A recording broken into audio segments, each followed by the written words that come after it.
Hello everyone, Mr. Fawcett here, and we are back with another geometry lesson. We're actually going to split this lesson into two parts because they're quite different actually. They deal with the same concept, but the applications that I'm going to talk about are, again, quite different. One deals with finance and the other deals with similar triangles. So we're going to start off with the finance application. I think it'll be interesting to you guys to see how you can apply some stuff we're learning inside of the geometry classroom to, some pretty significant real-world concepts. We are going to skip the do now for sake of time, and we're going to jump down to this introduction. We're just going to start right off with this problem. So it says, suppose you were given $5,000 to invest. The first year you earned 20%, the next year 30%. Guess we don't need a comma there, do we? The next year 90%, but then lost 80% during the fourth year. So how could we figure out what the average return on investment was? Shortened to ROI, return on investment. And show your work below. So just think about it, right? If you have these 4 years, some of growth, one of loss, could you figure out what the average return on investment was? Or could you even just figure out, how much money you ended up with after those 4 years? Take some time to think, maybe try some things out on paper and then come back for a discussion.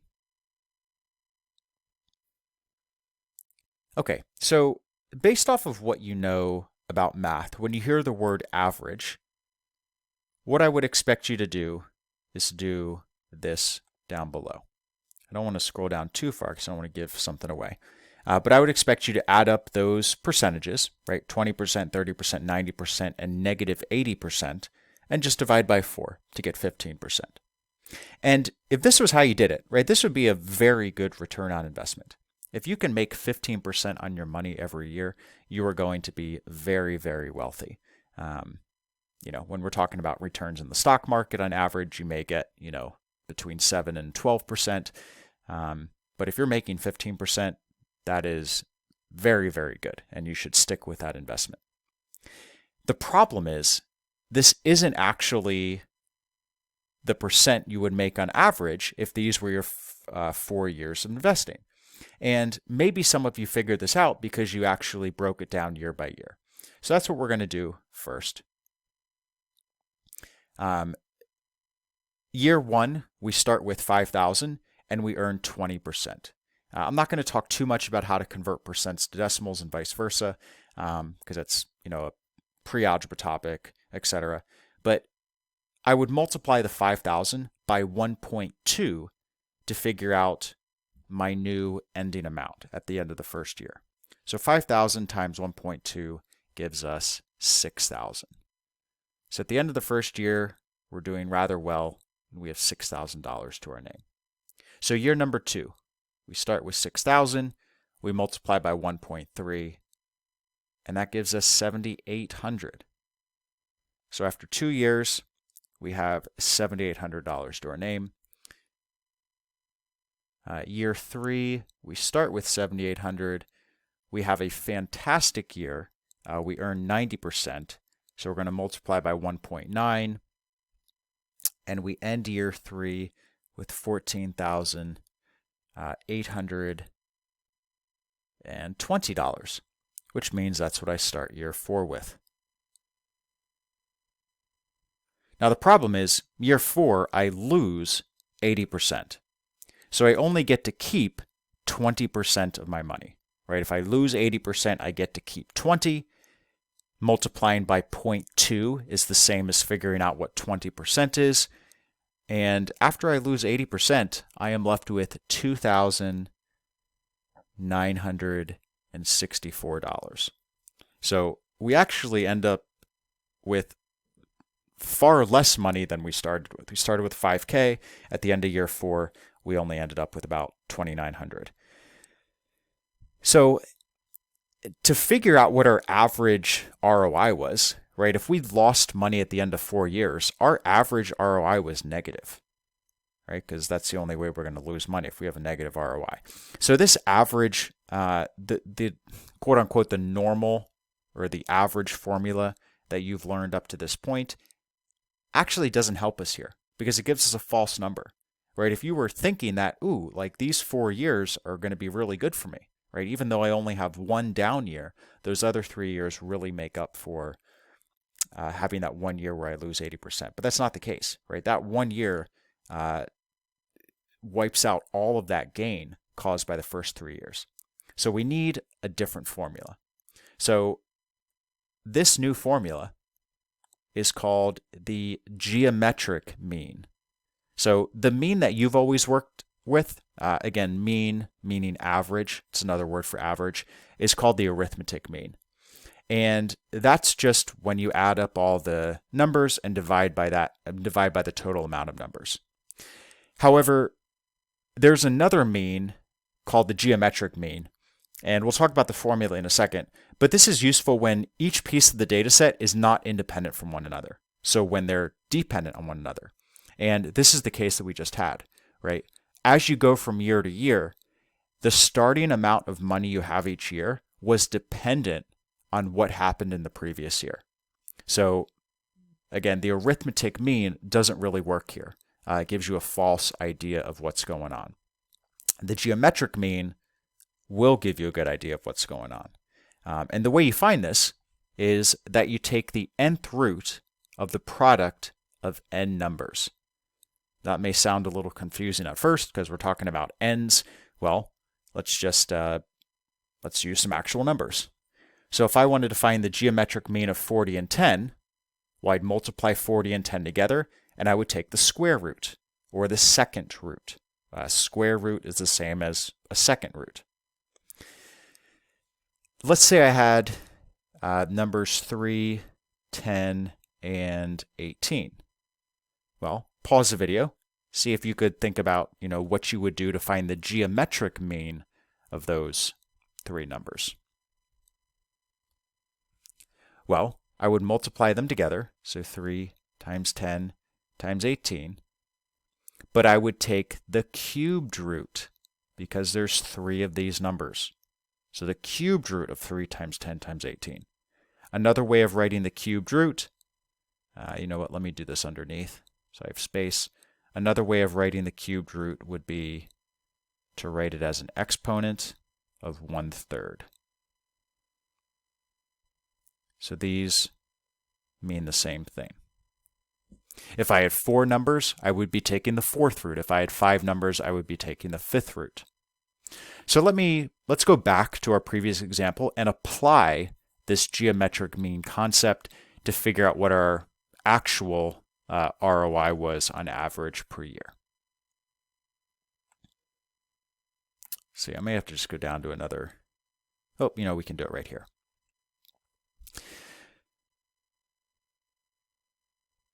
Okay, so I need to identify my 4 numbers, 20%, 30%, 90%, and losing 80%. Now, we do have to be careful. I do not want to use any negative numbers in my geometric mean formula. Okay, you don't have to worry too much about this, but let's say I was trying to take, just the square root. Let's say I had the numbers -10 and 2. So I do the square root of -10 times 2, which would be the square root of -20. Well, there is no real solution here.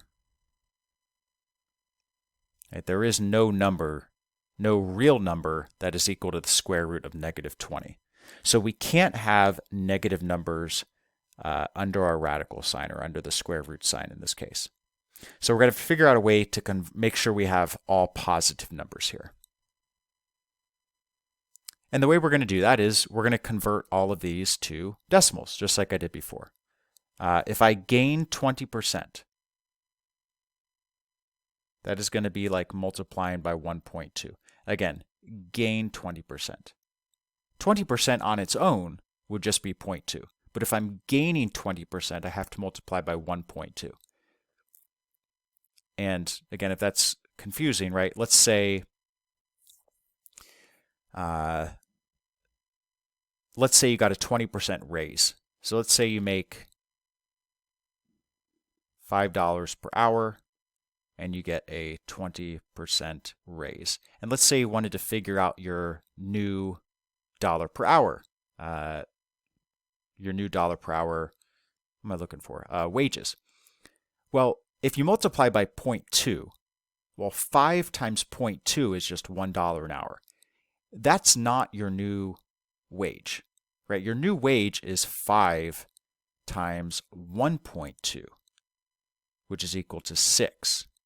So your new wages are $6 per hour, which is what we get when we add the 20% to 5. So if you're talking about gaining 20%, you have to multiply by the 1, which is 100% of the whole, plus the 0.2. So you're multiplying by 1.2, which will tell you what 20% extra is going to be. Hopefully that made sense. 30%, gaining 30% would be 1.3. Gaining 90% would be 1.9. Now, then we lose 80%. So if I lose 80%, that's going to be 1 minus 0.8, which is going to give us 0.2. So these here are the 4 numbers that we're going to use in our geometric mean formula. I did not want to delete everything. There we go. So let's go ahead and do it. Let's substitute those into the geometric mean formula. I have 4 numbers here, so I'm going to take the 4th root. That's just the radical sign with a little 4 out here. And I'm going to have 1.2 times 1.3. Might be easier if I just put these in parentheses so you don't confuse the points with the multiplication symbols. Times 1.9 times 0.2. Now, if you're on your calculator, it's actually going to be easier to write this like this and put it in parentheses with an exponent.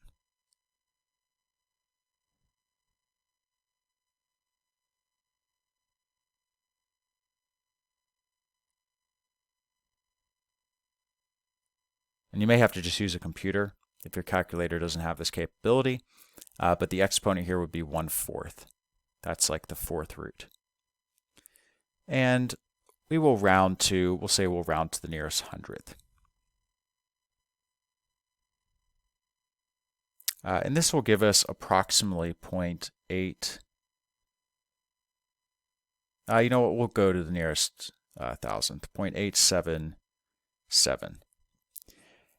Now we have to think about what this means, right?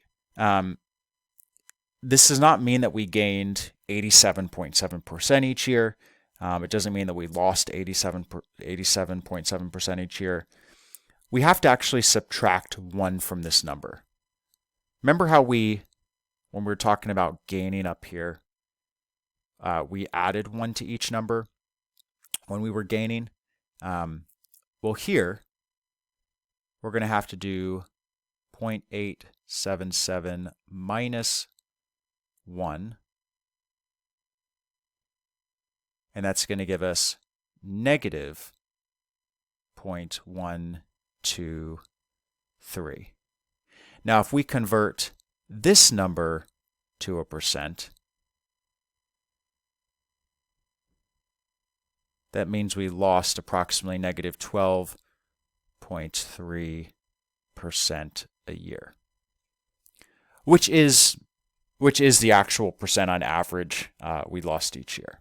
Right? If you did 5,000 times, well, you have to convert it back to a positive decimal. But if you took away 12.3% each year, you would end up getting that 2,964 number that we came up with previously. I do want to try to explain this one more time because I feel like maybe I still haven't been clear. Right, we get this number right here from our geometric mean, but that's not the actual amount of money that's not the actual percent that we're losing each year.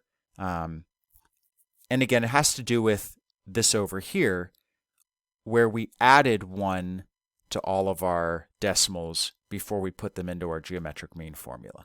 And you may say, well, yes, we did add 1 to all of these, right? Instead of 0.2, we got 1.2. Instead of 0.3, we got 1.3, etc. But what about down here with the lose?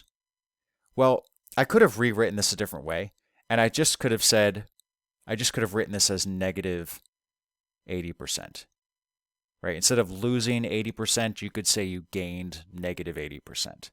Well, negative 80%, if I converted that to a decimal, is negative 0.8. And if I add 1 to negative 0.8, that gives me the 0.2%, or not 0.2%, but 0.2 is a decimal. So we added 1 to all these numbers before we put them into the geometric mean formula. That means we're going to have to subtract 1 from the answer to our geometric mean formula. So we subtracted 1 from this decimal right here, and then we converted to a percent. Okay, I really don't expect you to understand all the ins and outs of this geometric mean and how it is involved in problems like these, but I think it is interesting to see.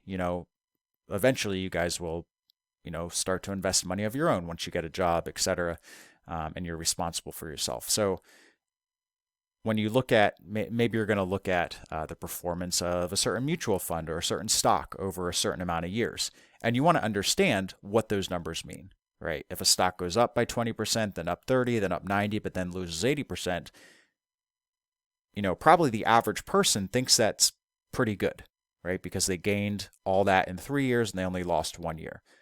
But understanding the geometric mean and really how those percentages influence each other, you'll know that, well, you know what, that actually isn't a very good performance, because somebody who invests in that over 4 years is actually going to lose money long term.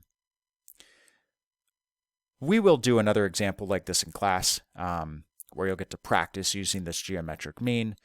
So don't worry about it too much, but I thought it was a cool example of something we take in a geometry class and apply it to some real world scenarios. That's going to do it for the first part of this lesson. I will see you back for part 2. As always, enjoy the rest of your day.